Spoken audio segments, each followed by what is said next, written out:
Welcome to the Pathways to Heart podcast series presented by the Center for Innovation in Teaching and Learning at Sophia University. Sophia University is located in California and offers students a unique educational experience rooted in transformative, transpersonal education. The Center for Innovation in Teaching and Learning supports transformative education by creating engaged leaders and learners through resources, trainings, and events. This podcast series focuses on critical emerging issues in our communities. Today's podcast is an interview with Coach Jay Jackson on personal growth through challenge, interviewed by host Tara Papia. Coach Jay Jackson began his career as the assistant wrestling coach at Stanford University, helping the team to the program's first individual NCAA championship. As a high school teacher and assistant principal, Jay worked to build character and resilience in high school students through physical training and sports.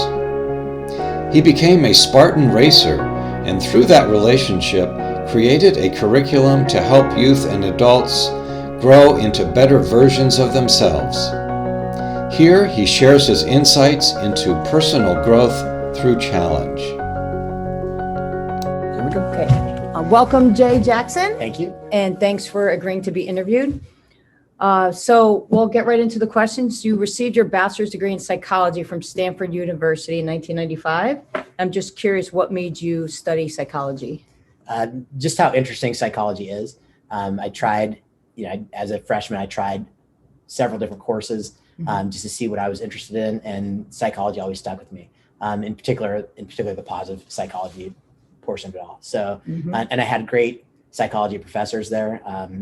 Dr. Phil Zimbardo was one of my professors. So how can you not like psychology with that situation?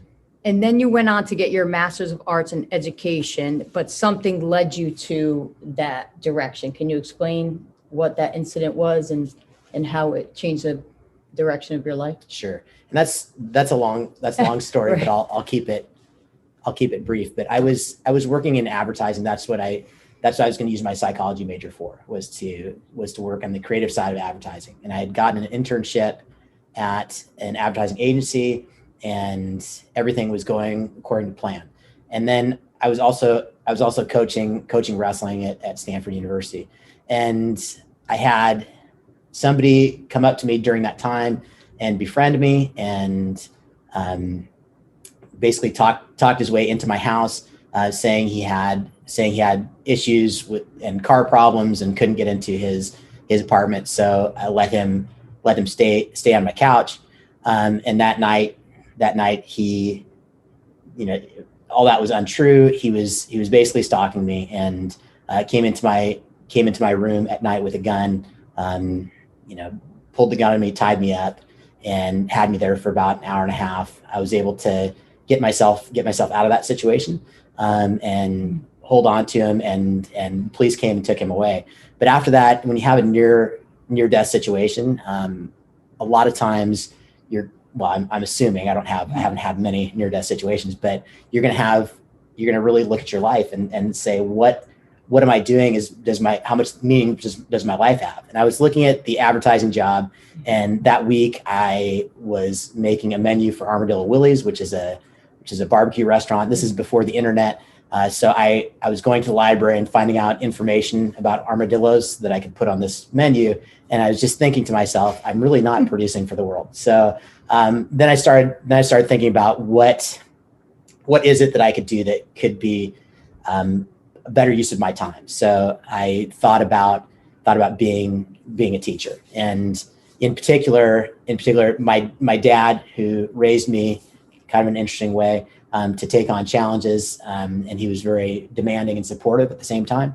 I thought, I want to do that. I want to do what my dad did for me, because it helped me, to be honest, get out of that situation I just referred to.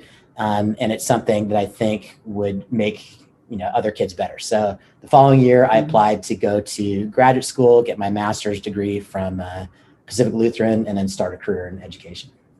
So what was it specifically that your dad raised you with that helped you get out of that situation? So my dad was a PE teacher. He was also a wrestling and football coach. And he was also a former Green Beret, which I didn't know until I was in 8th grade. And one of my classmates came up to me and said, "Hey, I heard your dad was a Green Beret." I said, "Well, no, he wasn't." So, but I went home and I was like, "Dad, were you a Green Beret?" And he was like, "Yeah." And that's all he talked about it for a few years before I started asking more questions. But he always would do things to kind of push us beyond our comfort zone, my brother and sister and I. And he always did in a good way. It was always safe. I knew he was never going to push things really far and make things unsafe. And then also very supportive at the same time, in that, a lot of positive thoughts on the thing. You can do it, that sort of thing. And if things were getting too scary, he was there and he was going to be the safety net that was going to help.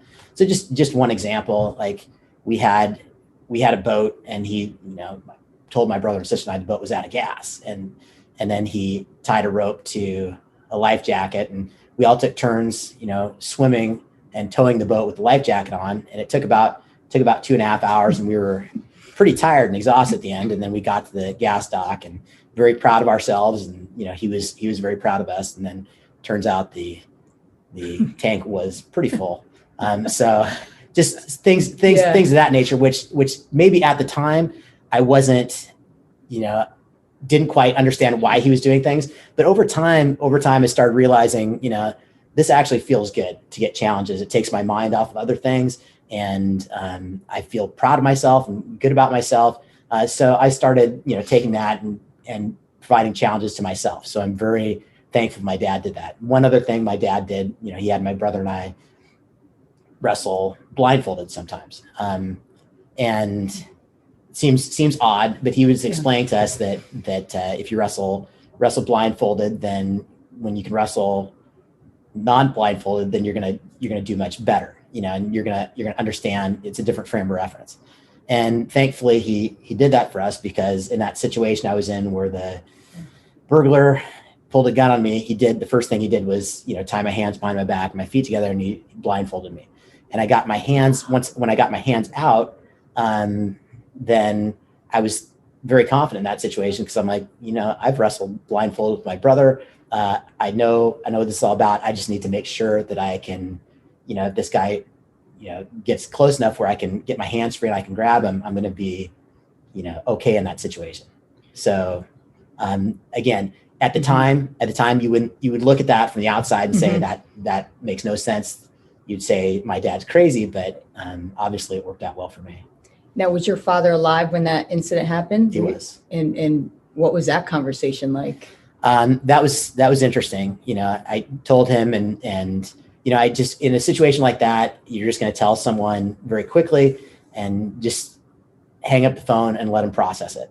And how my dad talked to me later, how he processed that situation is he was thinking, okay. And he was like walking to school, because he taught that day, and he's like, my son's tough. I raised my son and he's tough. And he was all proud. And then he just stopped in his tracks and thought, I really could have lost my son today. And, emotionally kind of broke down at that moment. And my dad's the toughest guy I know, but emotions happen to everybody, and they're important. And he kind of broke down and, called for a substitute and said, I'm going to take the day off. So he came back home so he could emotionally process the whole situation. It's almost like it came full circle, like he gave you a gift at that young age. Correct. And thankfully you were able to understand and see the positives in it, because I could see being, as a young kid, a little frustrated by it and never knowing what he's going to throw at you. But it seems like you understood it even when you were younger. Right. And again, that's because he did that consistently. Okay. It wasn't like once every month we're going to do something, that's going to challenge you and push you beyond what's comfortable. It was pretty consistent. There were days where we didn't do anything, but like for my brother, he challenged my brother to run 100 miles, not all at once, but over 3 months or so. And those type of things that my brother didn't really want to do, but he stuck to it and he did it. And then, he felt good about that. And those things build someone's confidence. They expand your comfort zone. And again, all good stuff that I can thank my dad for. And now with this master's in education, you started to teach, correct? And right now we're in Irvington High School, which you're a teacher here now, is that Right. correct? But while you were at one point an assistant principal, is that when you created the curriculum that is basically based on the things your father taught you, the grit, the resilience, the overcoming challenges? So that was while you were assistant principal? Right. You came up with that? Well, okay. Technically, before I was an assistant principal, the principal called me into the office and said, we're going to start a sports psychology class and you're going to teach it. And being someone that likes challenges, because that's the way I was raised, I was excited about that. And I asked, is there a textbook? And the principal said no. And I said, are there state standards? He said no. I said, then I can teach anything I want to. And he was like, yes, you can. So I was excited about that. I had a chance to teach the sports psychology class and started doing research on that pretty immediately. And there's a couple different kinds of character. There's moral character, and then there's performance character. And there's a couple other kinds of character, but those are the two main ones. And so I wanted this class to focus on performance character. Obviously, there's a place for moral character to that, but performance character is how can somebody be the best that they can possibly be in any challenge. And then I wanted to add to that, how can you be successful? And then how can you be happy at the same time? That's my concern, because I work at a school where the kids, they work really hard and they are successful, but they're not happy. And what's the point? What's the point of being successful if you're not happy along the way? So I did start doing a lot of research with that and, finding out what I wanted to teach. And for the first couple of years, kind of experimenting with different things. And by the third year, I had kind of realized that I needed visuals with that. And so what I've done with the curriculum is taken all these performance character concepts from sports psychology and also, positive psychology, made very simple diagrams with them that when coupled with questions can get kids thinking about their personal ideas about performance character concepts. So I know that as a teacher, if I get up there and lecture to them that this is what you need to do, it's going to be different for every individual kid and they're not going to listen to me. However, if I have a visual up there and I ask them questions and they're constructing their own knowledge, then that's something they're going to remember. Plus, all these performance character things are different, like I said, for every individual. So someone's comfort zone might be different than someone else's. So that's a different conversation. And I don't know, it's something that I wanted to be able to use for myself, but I also want other teachers to be able to use it. Because when I became an assistant principal, again, just like the sports psychology class was kind of volunteered to do that, but told to do that. Right, voluntold. Exactly. You're going to get teachers and students coming in that are having issues, with gaining success and happiness and stuff. And what I would do is test out these diagrams that I had created for class and would use them to have conversations with people. And that's a much different conversation. If I'm telling a student, like, you shouldn't do this, because it's bad, as opposed to me showing them, okay, here's this diagram. Where do you think you are in this diagram and how does it make you feel? Now it's a different conversation. I'm not coming down on someone saying you have to do this. We're having a discussion where, we're talking, and kids might have a different idea of things than I do, which is totally fine. I now have a better idea of where they come from. So for example, I've got a diagram that talks about, success and honor and which one's important. Is it better to be, everyone wants success with honor, but is it better to have success dishonorably, or is it better to fail honorably? Which one's the better situation? I think personally, my thought is it's better to fail honorably than to have success dishonorably. But students have different opinions on that and different reasons why. And at least I know where they're coming from, so it helps me build relationships with students too, just by having these discussions. And is that a scale? The honorably, like succeed, dishonorably, fail honorably. Is it like a spectrum? when you're telling them that? So what I do on this one, it's the quadrant. It's quadrant situation. Okay. So here, this line is success and failure, and this line is honor and dishonor. Everyone wants to succeed honorably. Nobody wants to fail dishonorably. And then my question is, let's look at these two quadrants. Is it better to fail honorably or succeed dishonorably? And that's a good discussion, and it can lead to a lot of things, especially in a school where you have the ability to cheat all around you. Would you rather cheat and get the A, or would you rather get the B or C and then really work for it? So it's a discussion that I don't think a lot of kids are having. They just kind of do, as opposed to really thinking about those things. So I want to give them an opportunity to think about it. And now this, all these thoughts and diagrams and the curriculum with sports psychology, that eventually became a collaboration with Spartan Race. Is that correct? How did that relationship form, and what does that curriculum look like? Is it the same, or? That's a crazy story. So I'd been working on this for a while, and I was still an assistant principal, and I had been an assistant principal for 4 years. So I kept adding more diagrams because I secretly wanted to be back in the classroom, and I was thinking about all these things. And the same friend I referred to that came to me in 8th grade and told me my dad was a Green Beret, he went to some dinner function in New York with Joe DeSena, who's the CEO and founder of Spartan Race. So Nick Morris is my friend's name, and Nick Morris went to this dinner with Joe. And I hadn't talked to Nick for about 25 years. And at the same time, he's meeting with them. I'm working on a presentation. It's my first year of being an assistant principal. And the principal told me, you're going to give a presentation to the staff, which I was super excited about, because that's when you, as a teacher, you really bring your A game, because teaching to a bunch of teachers, you've got to do things well. I don't want anyone, working on correcting papers. I want them focused on what we're talking about. So I was thinking about what I was going to do, and I was watching this 60 Minutes sports episode, and it was about obs course racing, and they interviewed Joe DeSena, and I was the first time I'd ever seen him, and I was like, what he's saying makes a whole lot of sense with school, because you want to challenge people. You don't want, and this goes back to my dad, but you want to challenge people. You want to be demanding. You want to be supportive at the same time. He said if they do something difficult, then at the end of the race, they're gonna hug you and thank you for it. And that's what I wanted to get across to our staff. Like, we need to be challenging and supportive.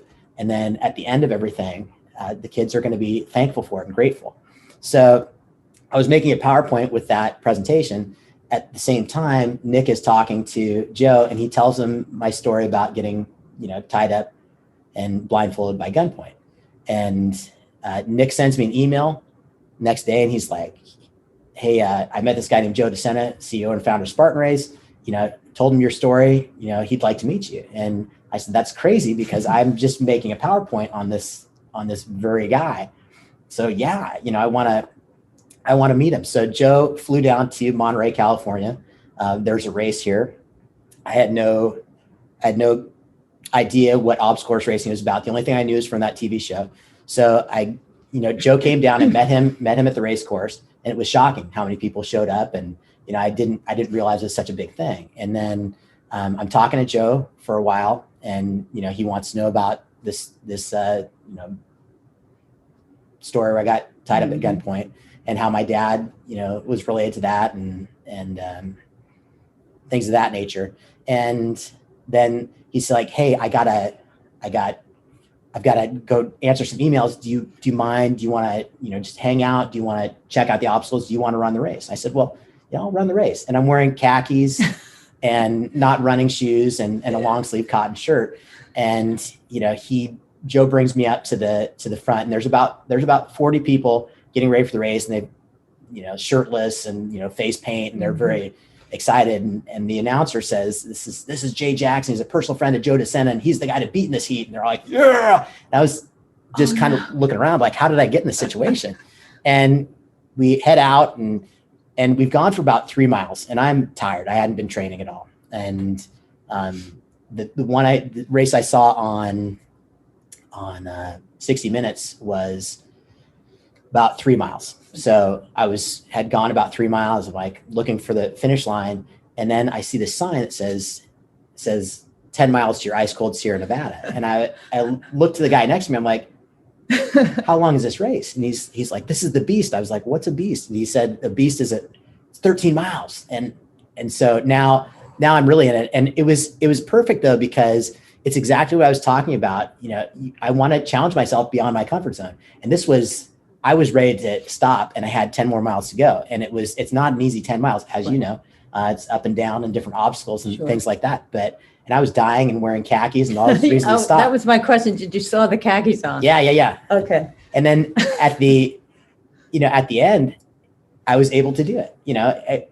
I so badly wanted to quit during that time, and that's what I do every time I'm challenged something beyond my comfort zone. My brain tells me to quit. I've got a diagram for that too. But I was able to finish, and at the end I was very proud of myself, and I was like, that's exactly what I want, for students. So at the end of the race, Joe talks to me. He's like, number one, he goes, I don't want to work with someone that can't run a beast.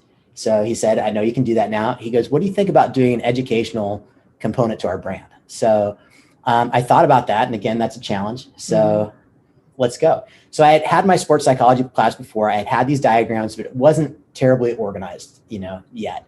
And this opportunity allowed me to really think about, what components of performance character are very important and what diagrams can teach that. So it allowed me to really, really focus and hone what I wanted to teach and how I wanted to teach it. So it turned into a very much more streamlined curriculum than I had before. And this is called Spartan Edge, or it was called Spartan Edge, but then Spartan had an online program called Spartan Edge that wanted to use the name, so I let that happen. So right now I don't know what it's called. Okay, and where is this? Is the curriculum they practice it here at Irvington High School and some other places? So I've been able to train a number of teachers. I don't want to use the word train. I would be able to have discussions with a number of teachers on how to use the tools. And again, these are tools. It's not like a curriculum where someone has to go through these things. A teacher can use these tools however they want to, whenever they want to. And again, they're diagrams that, coupled with questions, lead to discussion. And I think how it should work is you have the diagram, you talk it through with a peer as a teacher, with a peer or a collaborative team, of teachers. So everyone kind of understands the concept. And then you have that diagram, you're going to bring it in front of your class and have that discussion and get student ideas on what they think about that, particular performance character concept. And then what I suggest, and the teacher doesn't have to do this, but what I suggest and what I use in my classroom is I want to assess it. So kids can say one thing, but if presented with the situation, they might do something completely different. So like, for example, we have a conversation about comfort zones, and I'll do this in my class, and I've got other teachers doing this. So we'll talk about comfort zones, and they'll talk about why it's important to go outside your comfort zone and, how far you should go and things like that. And then after, what I do is I usually in my lesson about the French Revolution, I have students do an interpretive dance in groups, a 10-act interpretive dance of the French Revolution. So they have to pick the 10 most important parts or people in the French Revolution, and then they have to do an interpretive dance with different music for every section, and that it's explaining what happened during the French Revolution, which is outside the comfort zone of a lot of the students.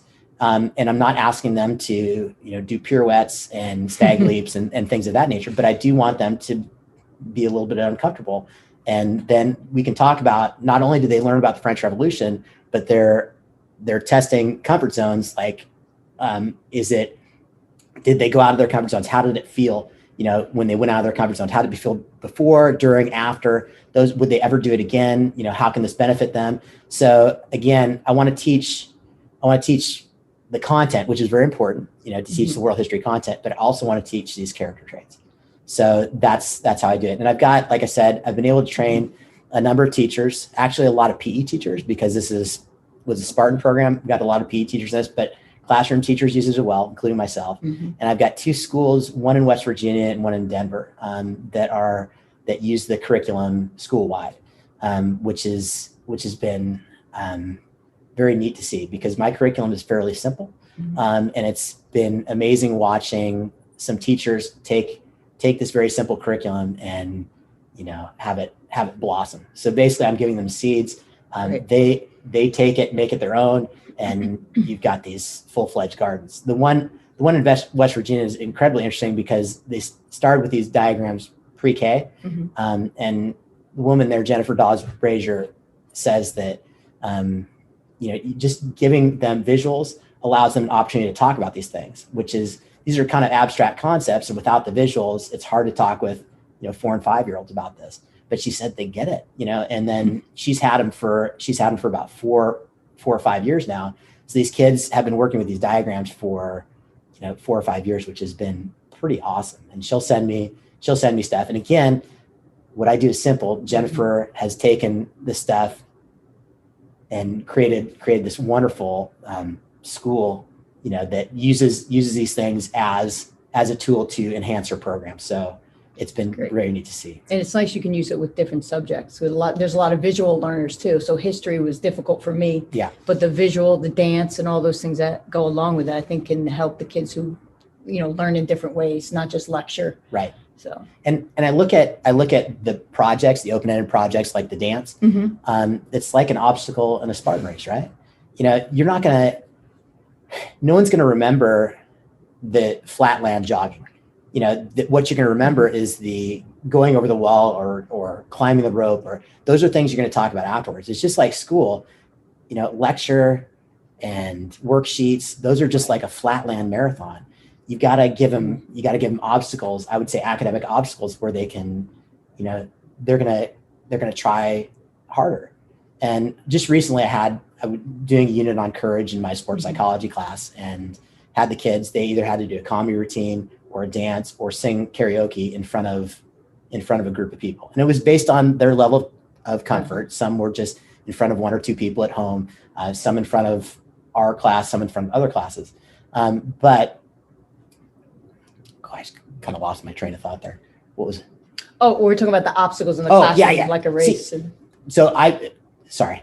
Oh, no, we're sharing a lot. Exactly. But that's the kind of thing they're going to remember. Definitely. No kid's going to, talk to their grandkids about, hey, remember that time, that amazing lecture I went to, or that amazing worksheet I saw? Everyone's going to talk about the time where they, challenged themselves a little bit and did something, outside the realm of what was comfortable. So that's, as a teacher, you do need the lectures every so often, but but just like a Spartan race, you're running here, but then let's do something challenging that's going to make you're going to remember it and how you felt and things of that nature. And then you're proud of yourself too. Exactly.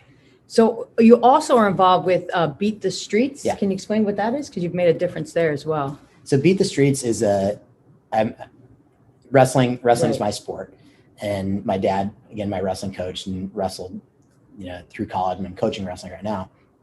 Beat the Streets it's a wrestling nonprofit for inner city youth, where you're going to bring wrestling in to use it as a vehicle to teach young people, lessons about, how to become better wrestlers, but more importantly, how to become better people that can, have a more successful, happy and fulfilling life. So my stuff meshes right with their mission statement. And, I love wrestling, and it was just kind of a no-brainer to join up with them. And Spartan is involved in wrestling now too. So, it all made sense.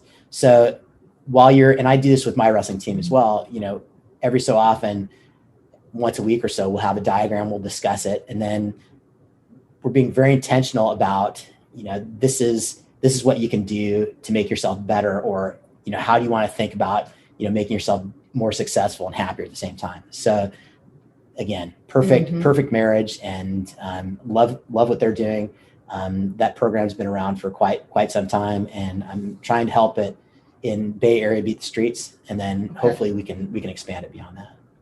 So with all these things coming together, you're teaching the sports psychology and the diagrams in the classroom, you're spreading the word to other teachers. Then we have Spartan Edge, or whatever the new version of the name is, the curriculum, but Spartan, beat the streets. And what I hear throughout all of these is stepping out of your comfort zone. So how can you connect stepping out of your comfort zone and also being happy along the journey? Like, I know you said happiness is another important thing. Sure. So how do those two relate, or do they? They do. And I think it was Hunter S. Thompson, is that his name? Author. But he basically said there's two types of people. There's swimmers and floaters. A swimmer is going to pursue a goal and commit to the goal and go towards it. And the other person is just going to float through life. To me, there are times to float, but I think it's so much better. You're thriving in life if you're swimming towards something. And we talked about pride. It's going to make you proud. Mm-hmm. I just want kids to try that and to push people outside their comfort zone. You're kind of encouraging them to swim. So I'm giving you this opportunity to swim towards something. And I want, if you take that opportunity, at the end of it, it takes effort and it's difficult and it's going to take deliberate practice and focus. But at the end of the day, you're going to be proud of yourself. And I think pride and happiness mm-hmm. are definitely related.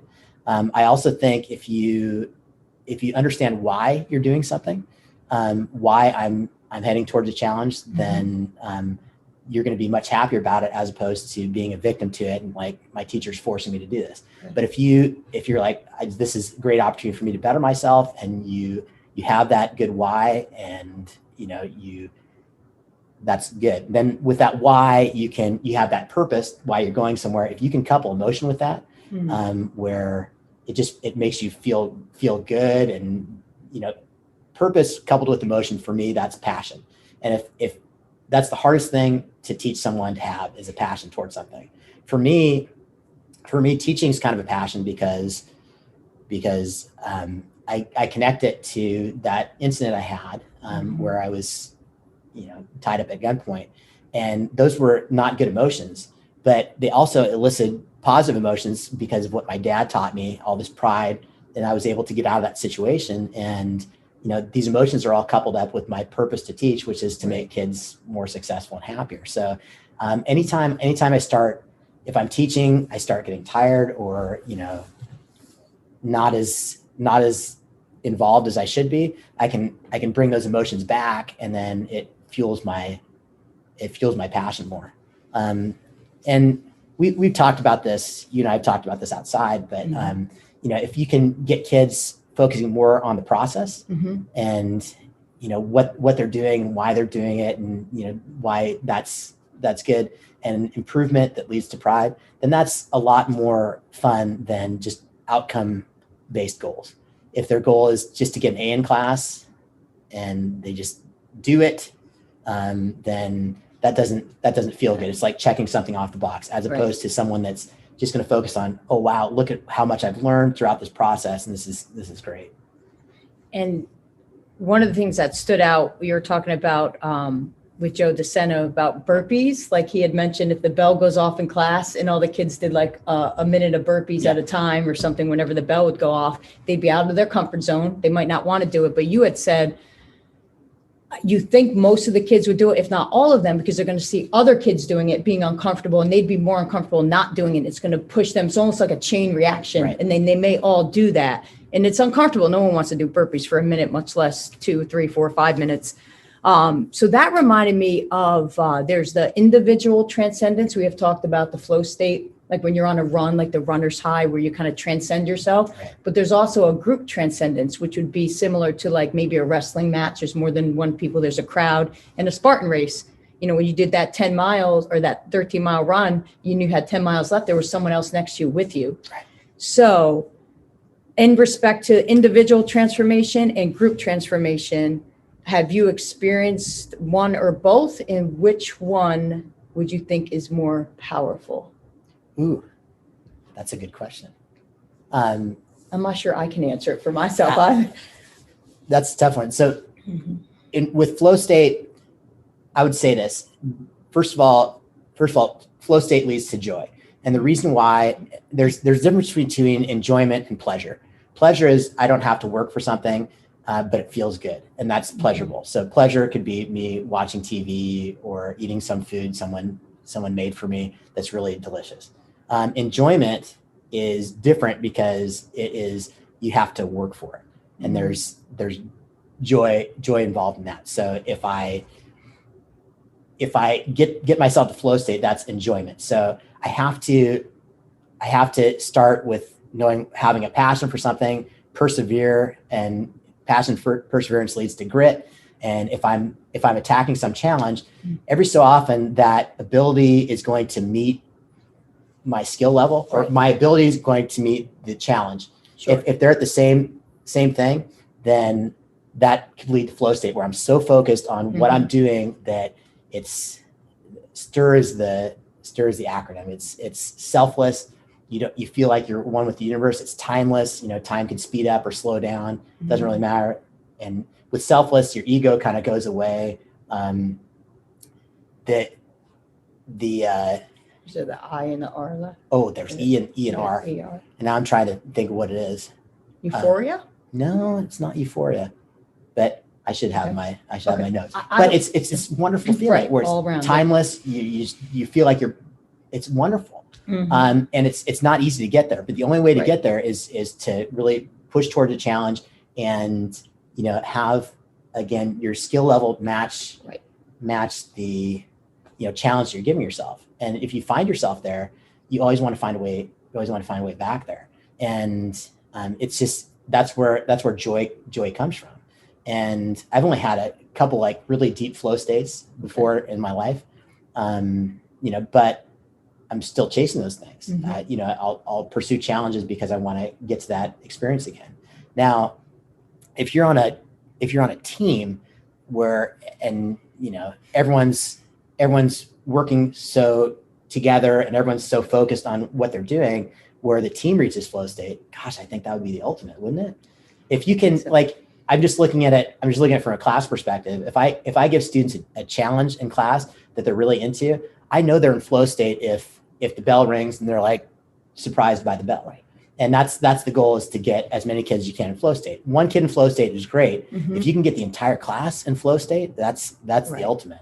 But that's difficult because different kids have different levels of ability, and you've got to find open-ended challenges, projects in class that they can do where they can reach that ability. And I'm going to say this too, and I'm kind of rambling, but for teachers, our job, I think, is to create opportunities for kids to do that. So like my dance situation, that creates an opportunity where kids can challenge themselves up to what I'm giving them.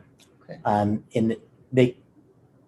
In this dance, it's open-ended. They have a way to challenge themselves, but it's also the student's responsibility to challenge themselves. Some people, I'm going to give them that dance project and they're not going to do much, in which case they can't get to flow. Right. They've got to be the ones that meet me halfway.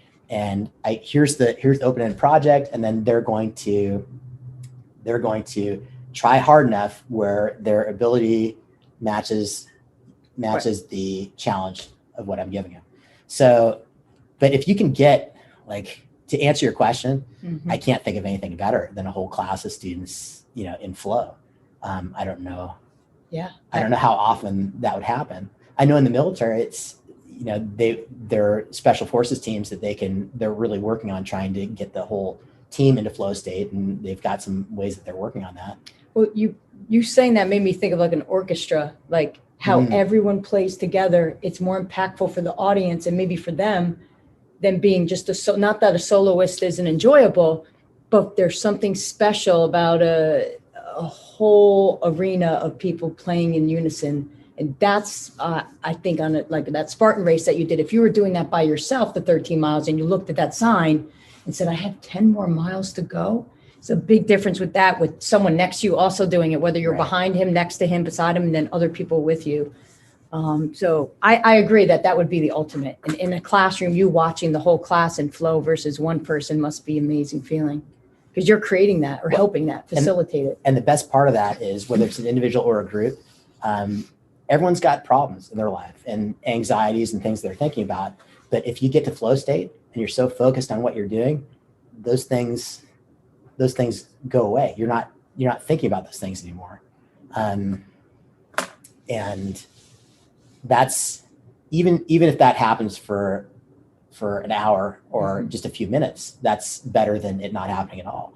So like we go and we work out, and we have I'm just looking out to the field there. You and I'll go work out with Spartan obstacles and whatnot. And the greatest thing there is I have lots of things going on, but while I'm climbing over an 8-foot wall, I'm not thinking about those things because I've got to focus all my attention on that. Right. And if I'm going hard enough out here, then I've got an hour where I'm not really thinking about other things going on in my life. I'm thinking about just the moment right now, which is why I'm so drawn to this, and why I want kids thinking like this is a great, every challenge I get is a great opportunity for me to not only be successful, because if I'm driving towards that challenge and working towards it, I've got a chance of being successful, but I'm also going to be happy because I'm in that flow state where I'm not thinking about my other problems. Absolutely. And we talked a lot about your dad and how all this whole path, a lot of it, you attribute to your father. He played a role in Right. the way that you think and the direction your life has gone. But your mom, also, you had mentioned she had the rule of 3, which Correct. I also think was great for developing character. So explain what the rule of 3 is that your mom. So my dad was big on physical challenges. My mom more on the social challenges. And her rule of 3 was every time you meet somebody for the first time, you've got to ask them 3 questions about themselves.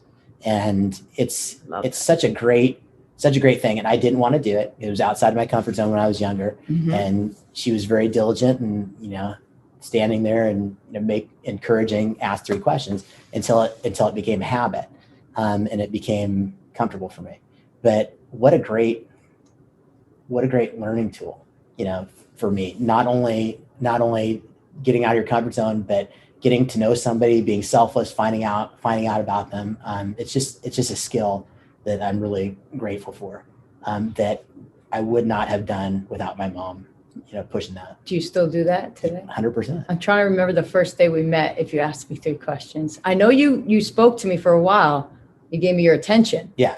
I wish I could remember. And speaking of that day, you talked about in the beginning the transformative experience when you were in the near-death situation. You were in almost a near-death situation the day that I met you. Correct. So can you briefly explain what happened then and how that changed your life again? Yeah. No, we talked, we met, and I was very excited to meet you because brand new to our community here, and also really a superstar, So I was excited about that, and your energy was great. And we talked for about 7 to 10 minutes. And then afterwards I started my warm up. I jogged around the track and I was doing monkey bars. And in the middle of the monkey bars, I stopped. And that's usually very easy for me, but in the middle of it, I couldn't figure out how to move from there. So I just chalked it up to maybe I had sore shoulders that day and I dropped down. And the next thing was to do split squats, which is, one leg forward, one leg back, and then you switch it, keep going back and forth. And for the life of me, I couldn't figure out how to do those. And that's something that's normal to me. So I went over to the coach here, Ty, and I was like, Ty, I don't feel that good. And, and I kind of started staggering, and what I had was I was having a stroke. So I had what's called an AVM, arteriovenous malformation, in my left front lobe. And it was a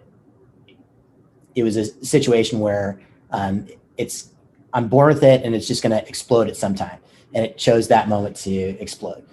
So I got all this blood in my gray matter, and I didn't realize it at the time, but what a weird experience. It's just like I understood words and stuff, but I didn't care about them. And I was kind of drifting off into being one with the universe, and kind of felt good, but I also didn't know why it was happening. So it was not a good combination. So as I sat there, As I sat there, my whole right side started not working, became paralyzed. I didn't know that at the time because I was, again, focused on other things. But they took me to the hospital, and I got to Stanford Hospital, and there's a much too young looking doctor that came in, and he basically said, you had a major bleed in your left frontal lobe, and he said, this is going to be a big challenge for you to come back. It's going to be a long process. And that's when I clicked in. Like when he said challenge, I was like, this is going to be great.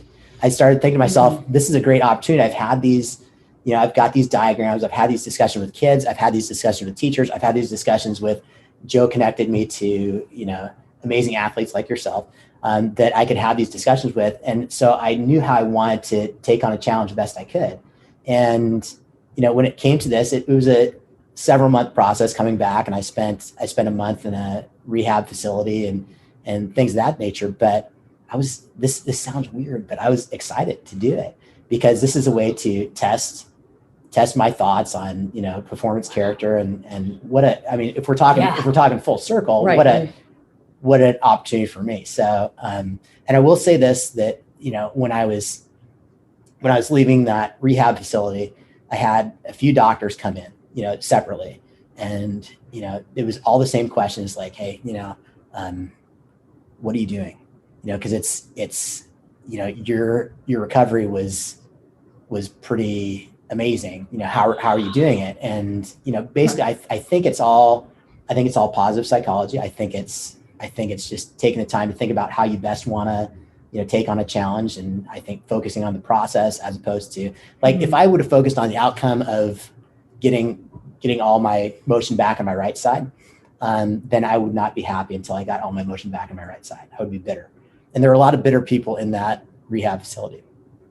But every day I got a little bit better. Like one day I, can move my finger just a little bit. Wow. And that's a celebration. You're getting better at things. And if you're focused on the improvement and the process, then I think you're a lot happier. And I love the fact that I was able to do the research on these things, discuss how I want to take them on. And then just like I would, give a project to my kids in class, here it was, for me, where I got to test myself on it. I knew what I wanted to do. Now I got to assess myself on that situation. And again, I keep saying this, but great opportunity for me. And now you're writing a book, is that correct? Correct. And does that, do you think that scenario motivated you to do that, to write the book, or had you always been thinking about it? The book situation, I always kind of staved that off because I've got a lot going on. But I just, this stuff, I know it can be helpful. And I know that I've come up with a simple way for teachers to introduce performance character into their classes. So I wanted to share that. And if we're talking about if my purpose is in life and my passion is that I want to help young people be better versions of themselves and happier versions of themselves, then this is kind of a no-brainer. I had to ask myself, it's going to take a lot of work, and it's not easy. Writing a book is not easy, as you know, with your dissertation. It's and we've talked about this too. It's a labor of love, but it's definitely labor. And there are problems, there's mistakes along the way, just like any challenge. Right. But it's feeding my passion. And if I'm taking time with it, but moving forward consistently, then it's something that can help out even a few people, then it's worth it.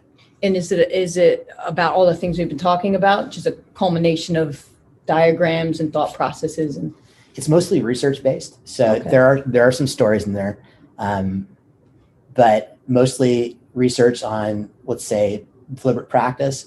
So I'll talk about deliberate practice and where it came from, and Anders Ericsson, and bringing all this research, and then share the diagram and questions that a teacher can use to ask students. Now, and I also know those questions can be altered by the teacher too, based on the age and based on the class and the experience with the students. So, but just want to give an idea of here's something you can use and a tool.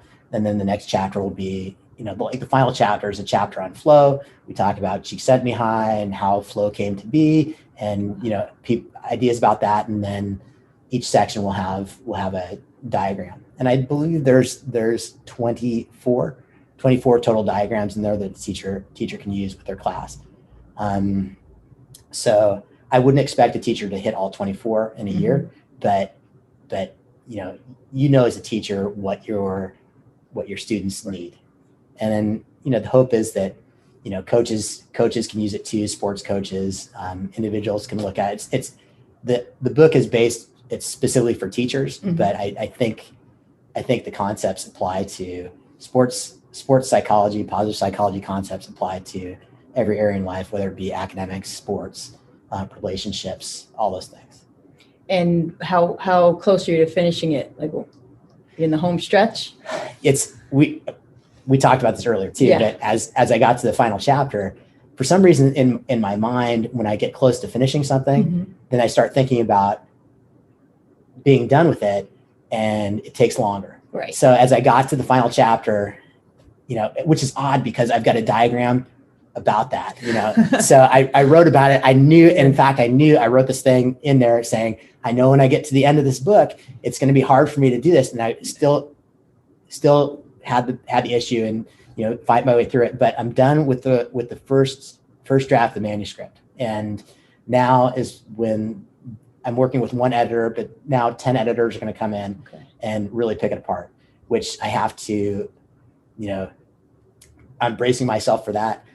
Because that's going to be a lot of work too. But you can see it as a threat that they're going to rip this thing apart. It's going to be a lot of work, or you can see it as an opportunity where they're going to help me become a better writer, and the book's going to be better. It's going to be more user friendly and things of that nature. So I've got to accept. I've got to accept that coming up rather than resist it. So it's your next obstacle. Yeah. So what, and you have to come up with a title, is that correct? I do. Okay. So we'll look forward to what the title of the book, and I'd love to read it once it's completed. And then what's next? Do you know after this? Too soon to tell? I don't know. I do know. I mean, the main reason I want to write the book is so that I can do professional developments with teachers.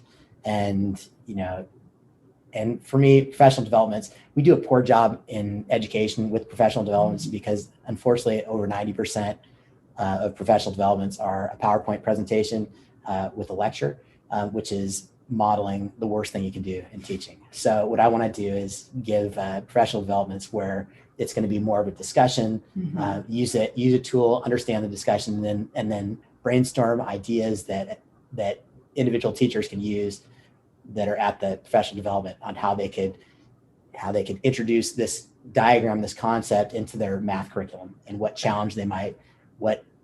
math challenge they might give kids that would assess not only the math but the performance character trait as well. So that's what I'd like to do, and we'll see how that goes.